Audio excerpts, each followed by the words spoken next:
뉴스를 통해서 또는 신문이나 인터넷 기사를 통해서 민주주의 성지로 일컬어졌던 미국의 국회의사당이 트럼프 지지자들에 의해서 난장판이 되고 짓밟히게 된 사실을 알고 있을 것입니다.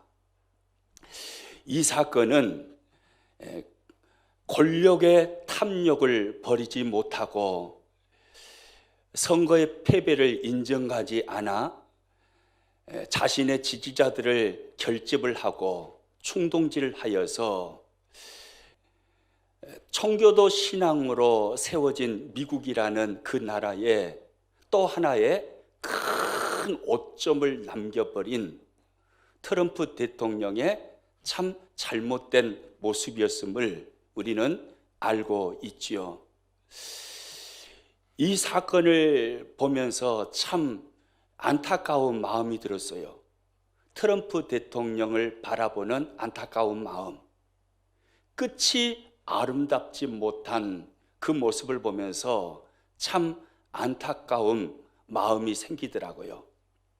오늘 설교는요, 트럼프 대통령의 끝이 아름답지 못한 그 모습을 보면서 우리 예수님 믿는 사람들이, 우리 믿음의 사람들이 끝까지 끝이 아름다운 인생을 어떻게 하면 살 수 있을까?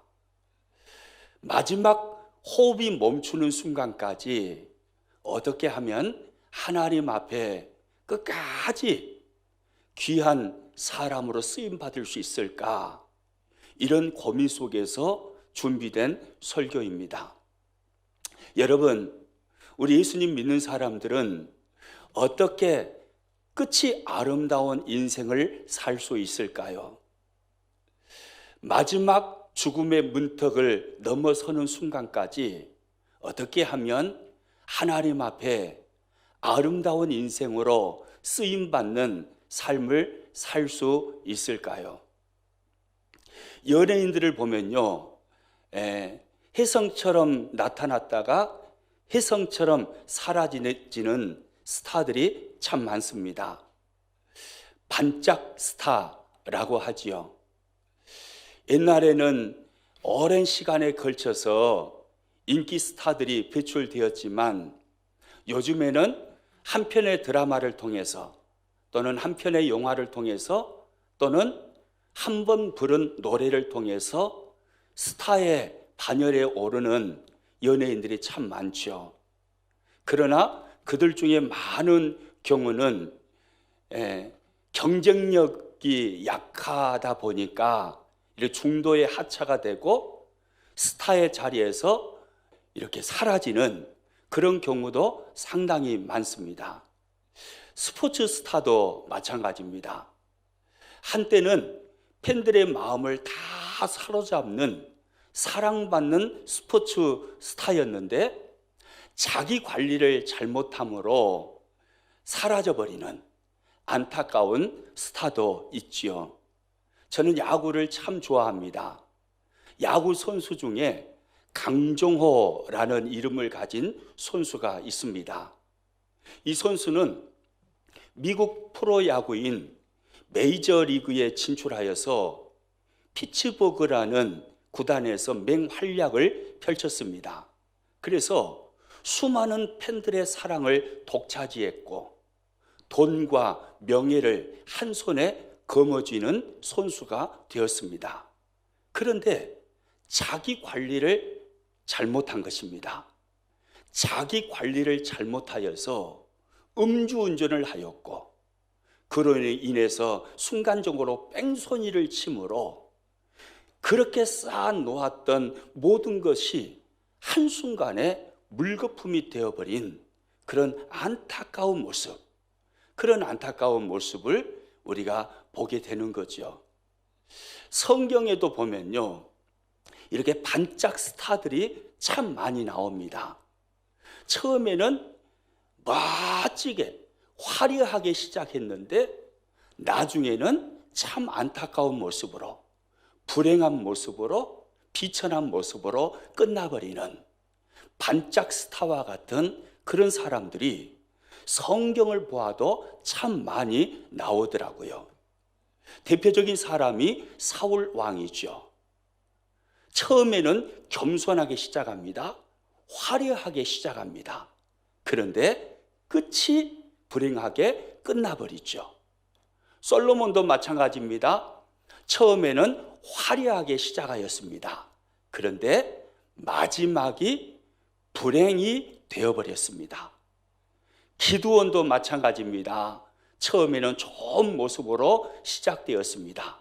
그런데 마지막이 초라한 모습으로 끝나버리고 말았습니다. 우리 주변에도 보면요, 그런 사람들을 간혹 볼 때가 있습니다. 처음에는 가정에 충실합니다. 그래서 좋은 남편으로, 좋은 아내로 좋은 가정을 함께 만들어 갑니다. 그런데 나중에 가서 보니까 이게 곁눈질 하다가 바람 들어버려 가지고, 그래가지고 가정이 깨지는 그런 가정들을 간혹 볼 때가 있죠. 사업하시는 분들도 그런 분들이 간혹 있습니다. 처음에는 열심히 성실하게 일하여서 자수성가했다라는 호평을 사람들에게 받습니다.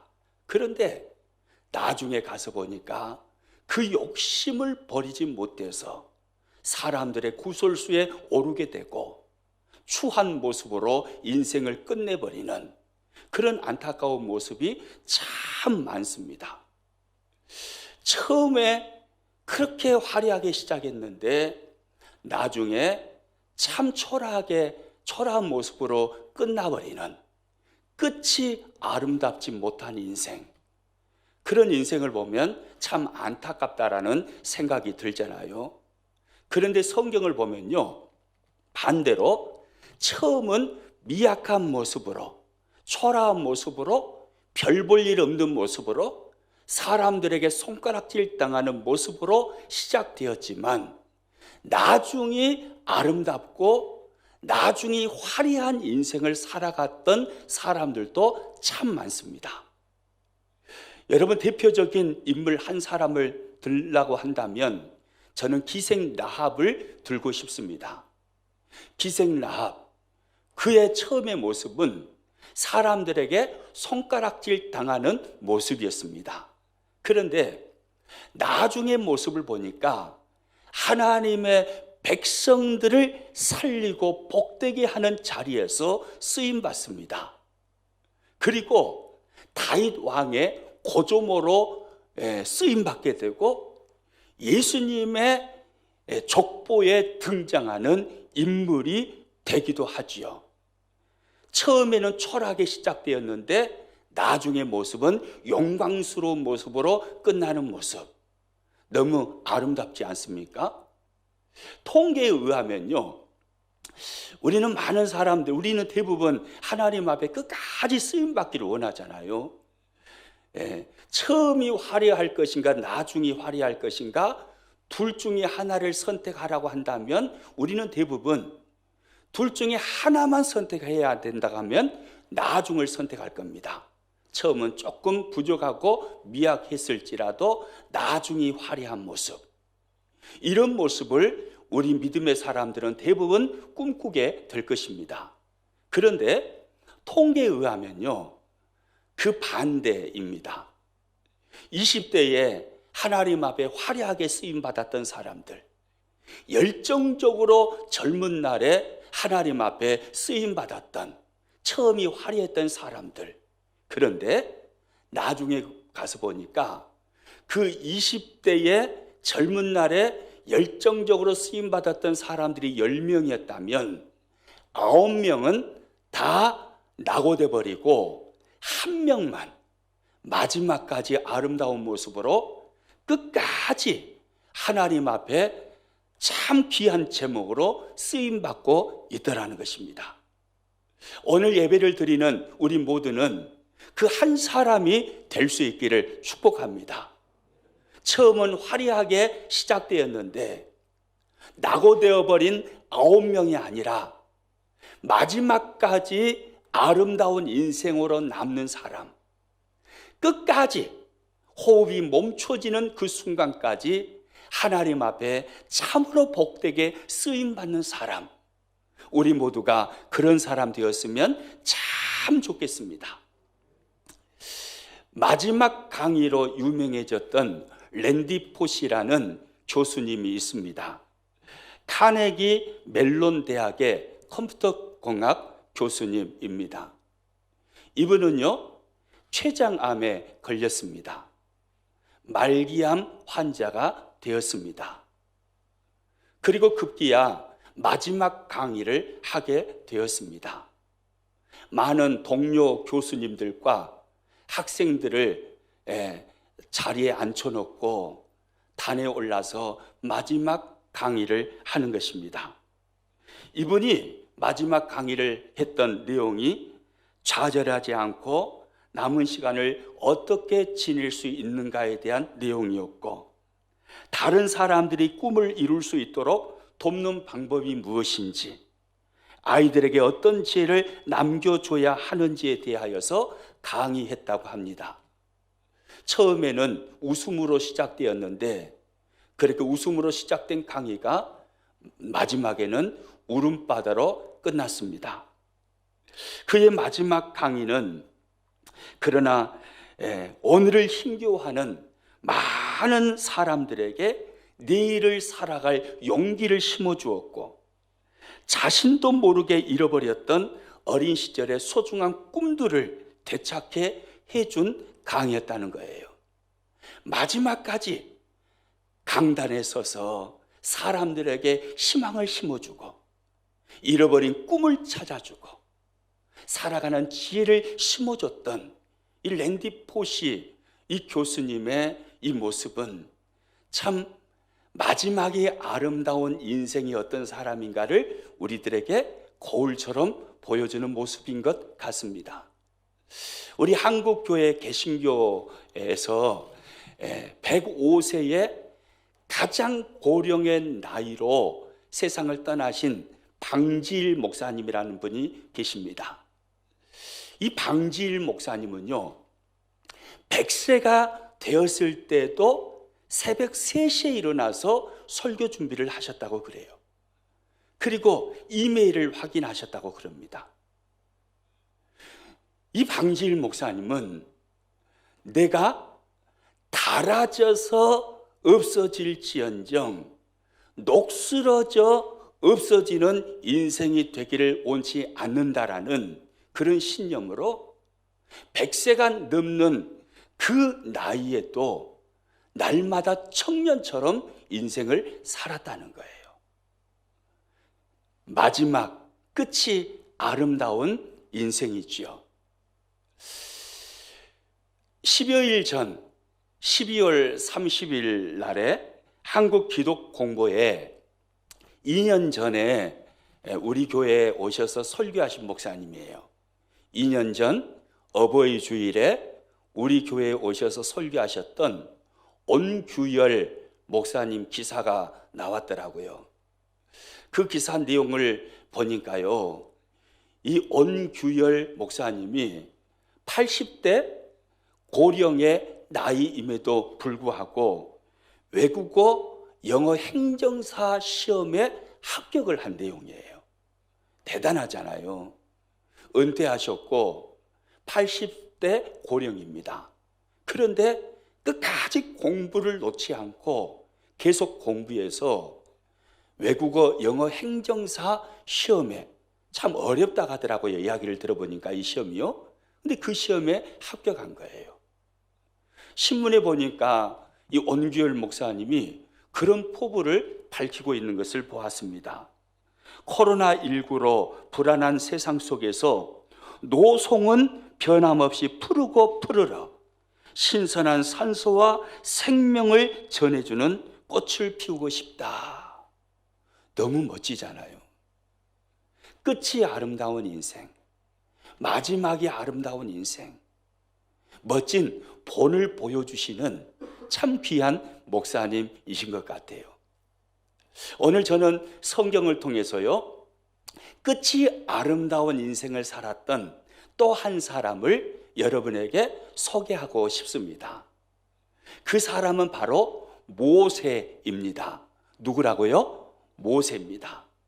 모세가 끝이 아름다운 인생을 살았던 이유, 모세가 끝까지 하나님 앞에 쓰임받는 인생을 살았던 이유, 그 이유를 들으려고 한다면요,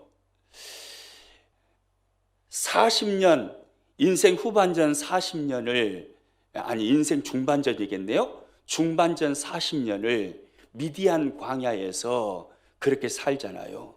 그래서 힘이 없고 시무룩한 인생을 삽니다.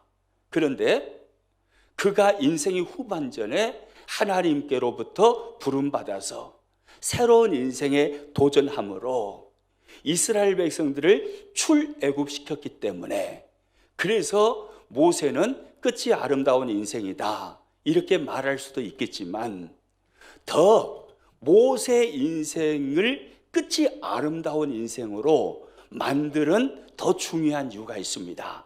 그것은요, 모세가 끝까지 하나님의 섭리를 인정하고 하나님의 섭리에 순종했다는 것입니다. 여러분, 우리가 잘 알고 있지만 모세는 가나안 땅에 들어갔나요? 못 들어갔나요? 들어가지 못했습니다. 모세는 가나안이 보여지는 비스가산 꼭대기에서 가나안을 내려다보고 거기서 생을 마감했습니다. 하나님께서 이스라엘 백성들에게 약속하셨던 젖과 꿀이 흐르는 땅, 그 가나안 땅에 모세는 발 한 번 디뎌보지 못했습니다. 그래서 어떤 사람들은 그런 말을 합니다. 모세가 가나안 땅에 들어가지 못했기 때문에 모세는 실패한 인생이었다고요. 아니요, 천만의 말씀입니다. 하나님께서 모세에게 맡기신 사명은 거기까지였습니다. 가나안 땅에 들어가는 것, 그것이 하나님께서 모세에게 맡기신 사명이 아니었고, 이스라엘 백성들을 출애굽하여서 이끌어내는 것, 이것이 하나님께서 모세에게 맡기신 사명이었습니다. 그리고 이스라엘 백성들을 가나안 땅으로 이끌고 들어가서 가나안 땅을 정복하고 가나안 땅을 분배시켜주는 그 사명은 여호수아에게 맡기셨습니다. 모세의 사명은 거기까지였던 거예요. 여러분, 만약에요, 모세가 가나안 땅에 함께 들어갔다고 생각해 봐요. 비스가산에서 인생을 마감하지 않고 함께 가나안 땅에 들어갔다면 리더십이 둘이잖아요. 모세와 여호수아. 그렇다면 이스라엘 백성들이 얼마나 혼란스러웠겠습니까? 모세는요, 철저하게 하나님의 섭리를 인정하고 하나님의 섭리에 순종을 한 것입니다. 신명기 34장에 가서 보면요, 하나님께서 모세를 느보산 맞은편 비스가산 꼭대기로 데리고 올라가십니다.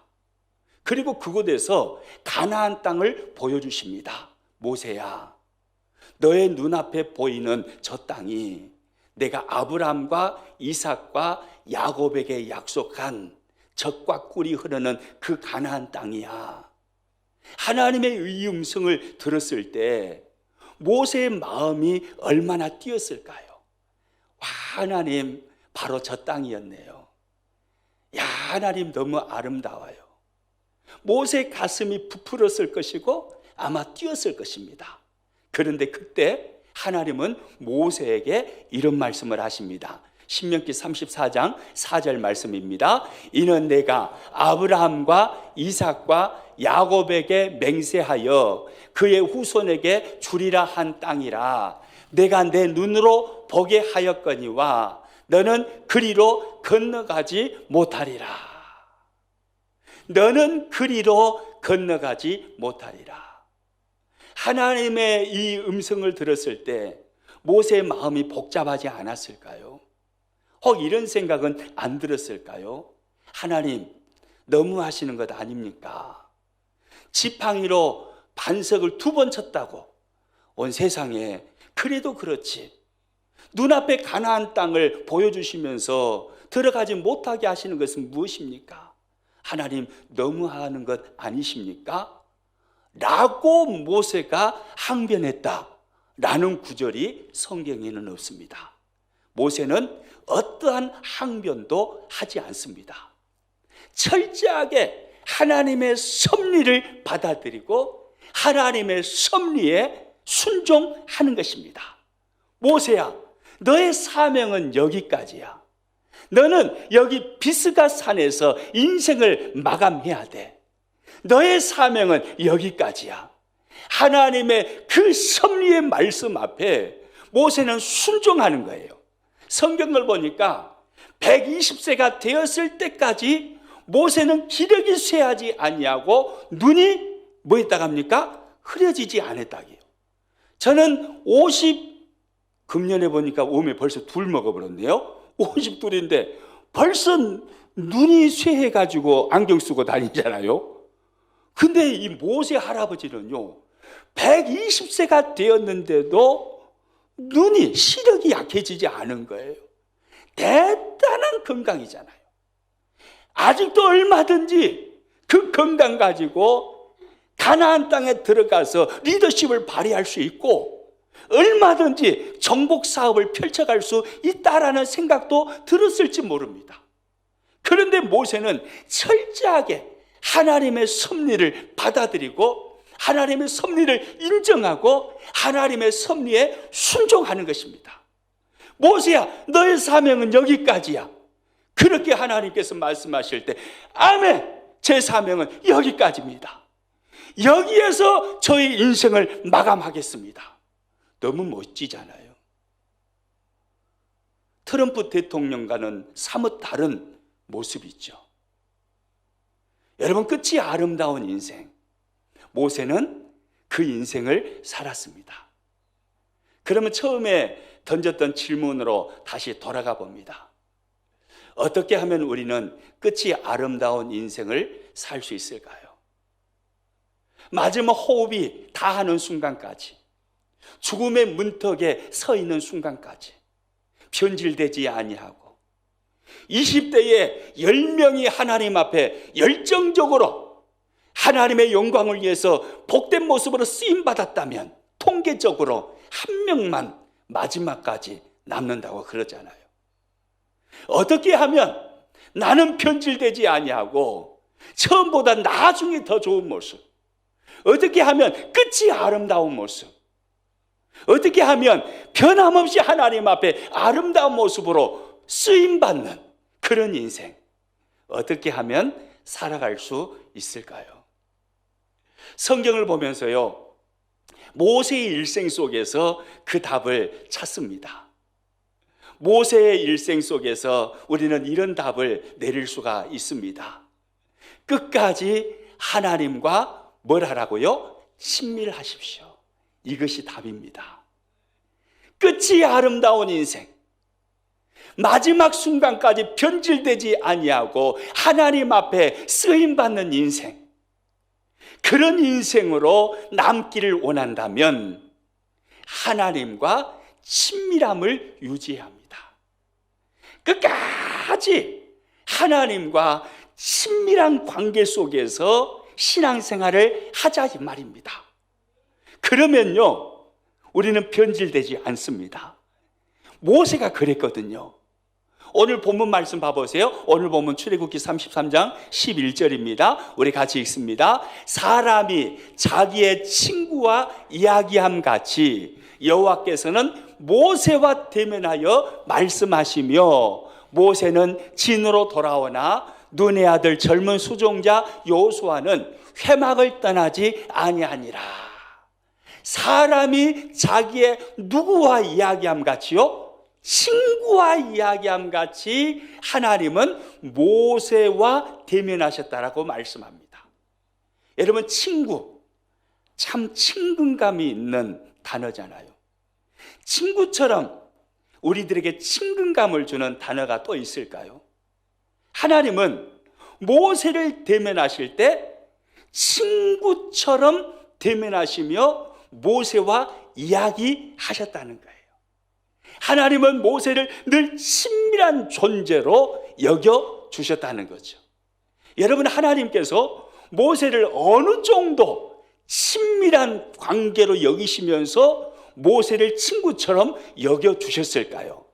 출애굽기 33장 17절에 가서 보니까요, 성경이 이렇게 말씀합니다. 우리 같이 한번 읽습니다. 여호와께서 모세에게 이르시되 내가 말하는 이 일도 내가 하리니 너는 내 목전에 은총을 입었고 내가 이름으로도 너를 알미니라. 할렐루야. 따라서 합니다. 내가 이름으로도 너를 알미니라.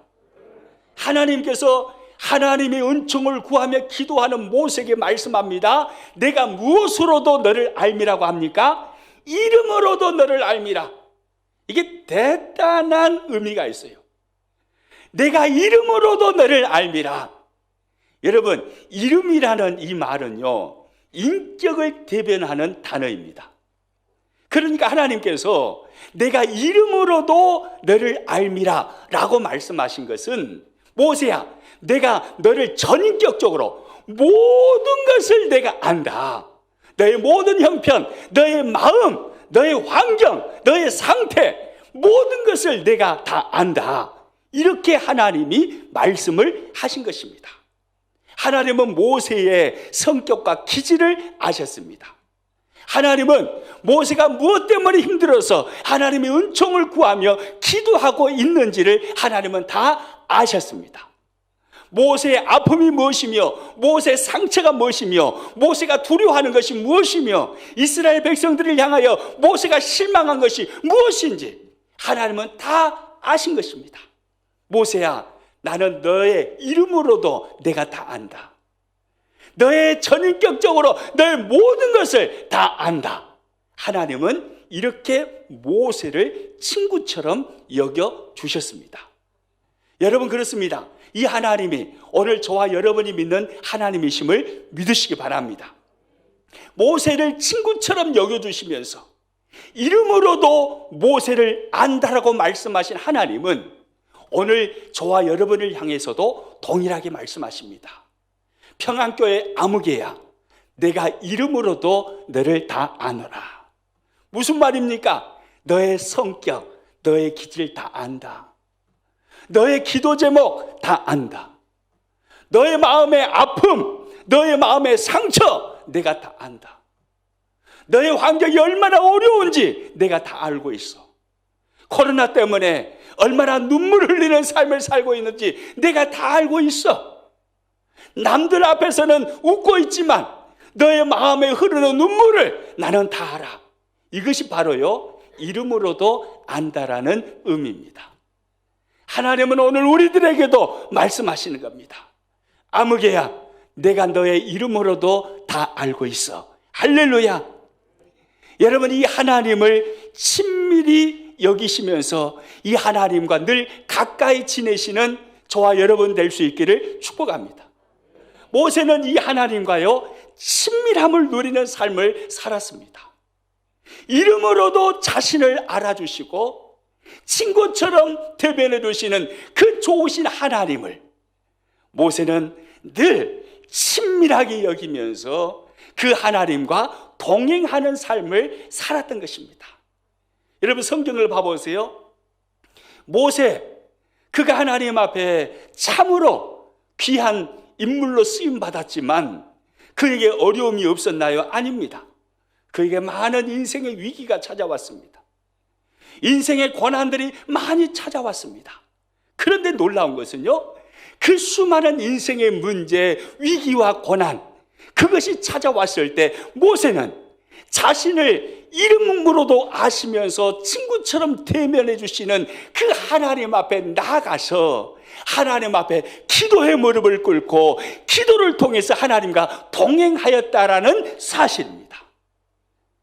홍해 사건도 마찬가지입니다. 아말렉 전투를 앞두고 있는 상황에서도 마찬가지입니다. 이스라엘 백성들이 금송아지를 섬김으로 하나님의 진노 가운데 있을 때에도 모세는 무릎으로 승부를 본 것입니다. 출애굽기 14장 15절 16절 같이 한번 읽습니다. 여호와께서 모세에게 이르시되 너는 어찌하여 내게 부르짖느냐? 이스라엘 자손에게 명령하여 앞으로 나가게 하고 지팡이를 들고 손을 바다 위에 내밀어 그것이 갈라지게 하라. 할렐루야. 너는 어찌하여 내게 뭐 하냐고 물으십니까? 부르짖느냐? 호계가 앞을 가로막고 있을 때 모세는 하나님 앞에 부르짖은 것입니다. 무릎으로 승부를 본 거예요. 출애굽기 15장 25절 말씀입니다. 모세가 여호와께 뭐 하였더니요? 부르짖었더니 할렐루야.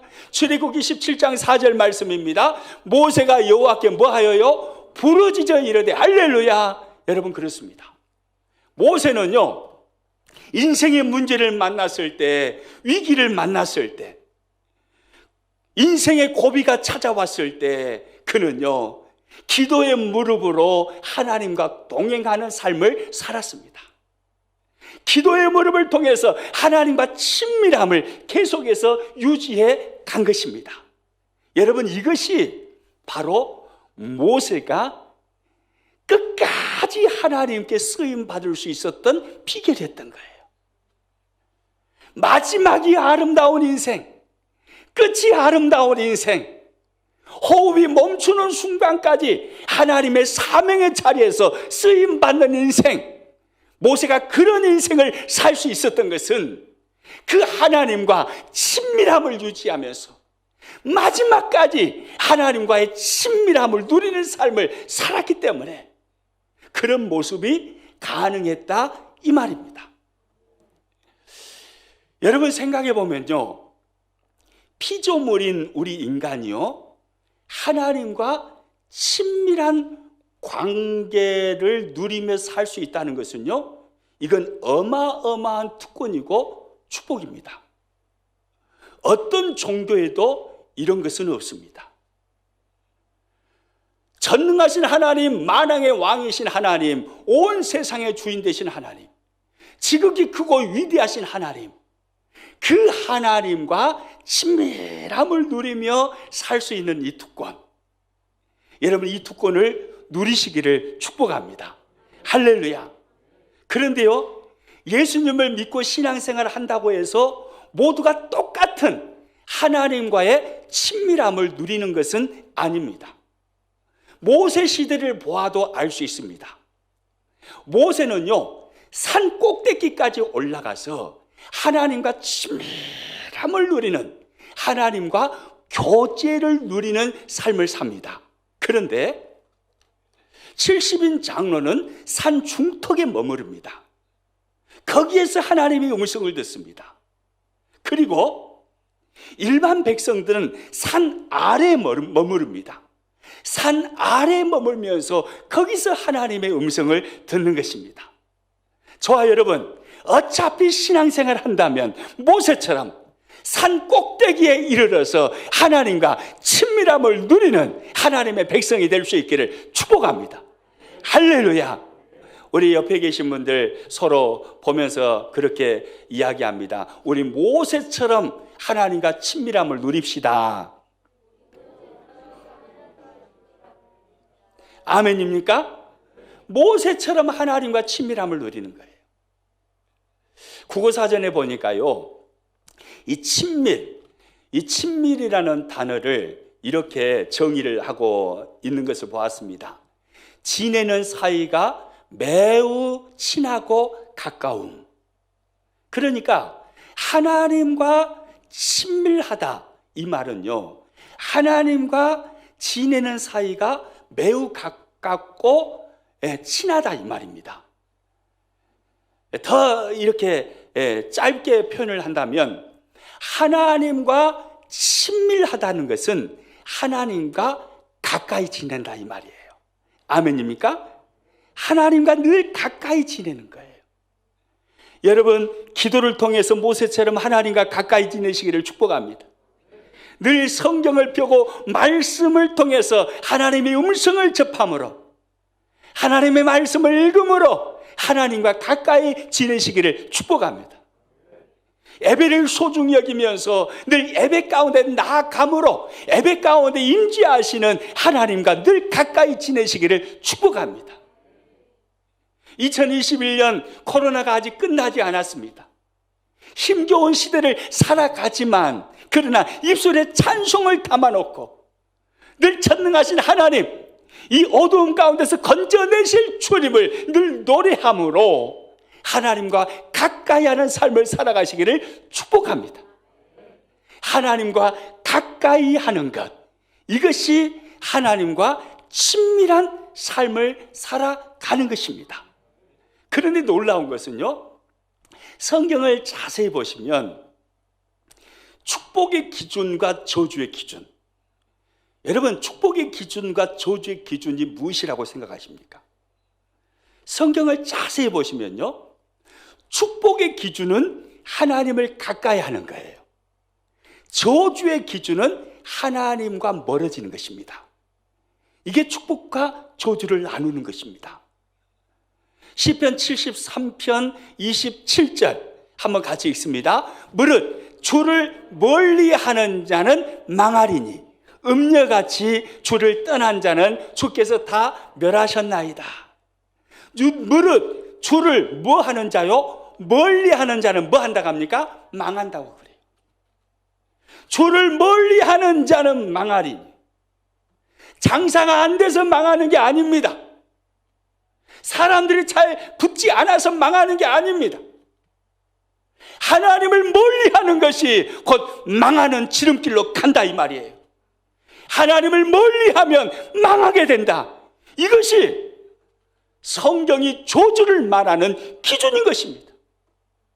그러면 성공의 기준, 축복의 기준은 무엇일까요? 시편 73편 28절은 이렇게 말씀합니다. 같이 읽습니다. 하나님께 가까이함이 내게 뭐라고요? 복이라. 내가 주 여호와를 나의 피난처로 삼아 주의 모든 행적을 전파하리이다. 할렐루야. 무엇이 내게 복이라고요? 하나님을 가까이함이 내게 복이라. 할렐루야. 이것이 성경의 말씀이에요. 하나님을 가까이함이 성공이라 이 말이에요. 하나님을 가까이함이 축복이라 이 말이에요. 돈 많이 벌고 부유해지는 것이 축복이 아니고 그것은 하나님께서 은사로 주신 거예요. 부유해지는 것, 그거 관리하지 못하면요, 신앙생활 제대로 하지 못하면 그것 때문에 저주가 임하는 것입니다. 하나님과 그것 때문에 멀어진다면 그 인생 망하게 되는 거예요. 우리 인생의 진정한 성공은요, 그런 것이 있는 게 아니에요. 하나님을 가까이 함에 있는 것입니다. 아멘이십니까? 하나님을 가까이 함이 내게 복이라. 따라서 합니다. 하나님을 가까이 함이 내게 복이라. 축복의 기준, 성공의 기준이 뭡니까? 하나님을 가까이 하는 것입니다. 저는 우리 평안교회 식구들이요, 2021년에 하나님을 가까이 하시기를 축복합니다. 여러분 명심하십시오. 저주의 기준은 하나님을 멀리하는 것이고 축복의 기준과 성공의 기준은 하나님을 가까이 하는 것임을 명심하시기 바랍니다. 그래서 어떤 상황, 어떤 환경이 주어진다 할지라도 하나님을 멀리하지 마세요. 하나님을 가까이 하십시오. 그러면 하나님이 역사하십니다. 하나님과 친밀하십시오. 그러면 하나님이 은혜를 베풀어 주시는 것입니다. 여러분, 하나님을 가까이 하는 사람, 하나님과 친밀함을 누리는 사람, 그 사람에게요, 성경은 수많은 복을 약속하십니다. 수많은 축복을 약속하시는데요, 그 중에 딱 하나만, 한 구절만 살펴보도록 하겠습니다. 시편 73편 23절 말씀 우리 같이 한번 읽습니다. 내가 항상 주와 함께하니 주께서 내 오른손을 붙드셨나이다. 할렐루야. 따라서 합니다. 내가 항상 주와 함께하니 주께서 내 오른손을 붙드셨나이다. 여러분, 그렇습니다. 하나님과 가까이 하면, 하나님과 친밀함을 유지하면 하나님이 말씀하십니다. 주께서 내 오른손을 붙드셨나이다. 할렐루야. 홍해를 가르신 그 전능하신 주님의 손, 반성해서 생수가 콸콸 솟아 오르게 하신 그 주님의 손, 그 전능하신 주님의 손이 우리를 붙드시는 것입니다. 하나님을 가까이 함이 복입니다. 여러분, 하나님과 친밀하십시오. 평생의 하나님과 친밀하십시오. 20살 젊은 나이에 하나님께 쓰임받았던 10명 중에 단 한 명만 마지막까지 쓰임받고 끝이 아름다운 인생으로 남는다. 가히 충격적인 통계잖아요. 저는요, 우리 평안교회 식구들이요, 그 한 사람이 되기를 축복합니다.